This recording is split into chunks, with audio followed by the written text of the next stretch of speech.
যুব সমাজের কর্মসংস্থান সৃষ্টি এবং দক্ষ জনশক্তি গড়ে তোলার লক্ষ্যে জয়পুরহাটে অনুষ্ঠিত হয়ে গেল দিনব্যাপী চাকরি মেলা। মেলায় ব্যাংকিং, এনজিও, তথ্য প্রযুক্তি, গার্মেন্টস, স্বাস্থ্যসেবা ও কারিগরি খাতসহ ১৩টি ভিন্ন ট্রেডের ৩২টি স্বনামধন্য প্রতিষ্ঠান অংশ নেয়। চাকরি প্রত্যাশীরা সরাসরি এসব প্রতিষ্ঠানের প্রতিনিধিদের সঙ্গে সাক্ষাৎ, জীবন বৃত্তান্ত জমা এবং তাৎক্ষণিক ইন্টারভিউ দেওয়ার দারুণ সুযোগ পান।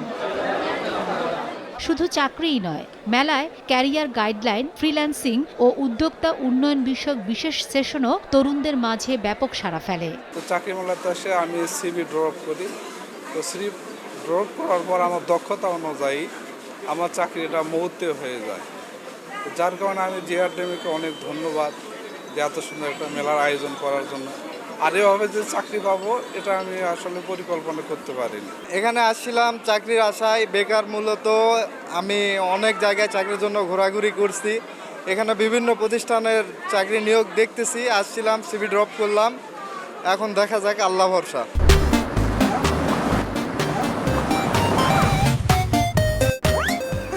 আমি একজন শিক্ষানবিশ। আমি আজকে জিআরডিএম থেকে ট্রেনিং নিয়ে আমি একটা জব পেয়েছি। আমি বিউটি পার্লারে পেয়েছি, খুব খুশি। জব ফেয়ার মেলায় আসলে নিয়োগ করা বা আমার এখানে লোক নিব, এই জন্য আমি এই জব ফেয়ার মেলাতে আসছি, যাতে সব কিছুতে বা লোক নিতে পারি বা কর্মস্থানের ব্যবস্থা করতে পারি, এই জন্য এখানে আসা। আয়োজকরা জানান, মেলায় ১৯৮ জন শিক্ষানবিশ সহ মোট ৭৯৪ জন চাকরি প্রত্যাশী অংশ নেন। রেইস প্রকল্পের আওতায় ইতোমধ্যে ৯৩১ জন শিক্ষানবিশ ও অন্যান্য চাকরি প্রত্যাশী স্থানীয় ও জাতীয় পর্যায়ের বিভিন্ন প্রতিষ্ঠানে চাকরি পেয়েছেন। জানা যায়, মেলা থেকে তাৎক্ষণিকভাবে ১০ জনকে প্রশিক্ষণের জন্য বিবেচনা করা হয় এবং ৩৫ জন তরুণ বিভিন্ন প্রতিষ্ঠানে কর্মসংস্থানের সুযোগ পেয়েছেন। এটি একটি ব্যতিক্রমধর্মী মেলা। আমাদের এই প্রকল্পের আওতায় প্রায় ৯০০ জন ট্রেনিং প্রাপ্ত হয়েছে এবং বিভিন্ন কাজে যুক্ত হয়েছে। আসলে এই যে আমরা ট্রেনিং করিয়েছি, এর সংখ্যাটা আমাদের কর্মএলাকার তুলনায় অনেক কম। এখানে এই রেইজের যে কর্মসংস্থান তৈরি হবে, এর পাশাপাশি কিন্তু আরও নর্মাল যে ইয়েগুলো আছে, আরও জনগণ যারা আছে তাদের উদ্দেশ্যেও কিন্তু এখানে প্রায় ২৭টি স্টল আছে, চাকরিদাতা প্রতিষ্ঠান আছে। সেখানে আজকে আমরা প্রায় ১৭ জনকে চাকরি প্রাথমিক পর্যায়ে অল্প সময় দিয়েছি।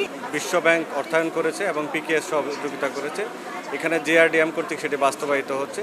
তারই মাধ্যমে আজকে এখানে চাকরি মেলা আয়োজন করা হয়েছে। তারা যেসব প্রশিক্ষণার্থীদের প্রশিক্ষণ প্রদান করেছে, কিছু অংশ তারা আত্মকর্মসংস্থানে নিয়োজিত রয়েছে।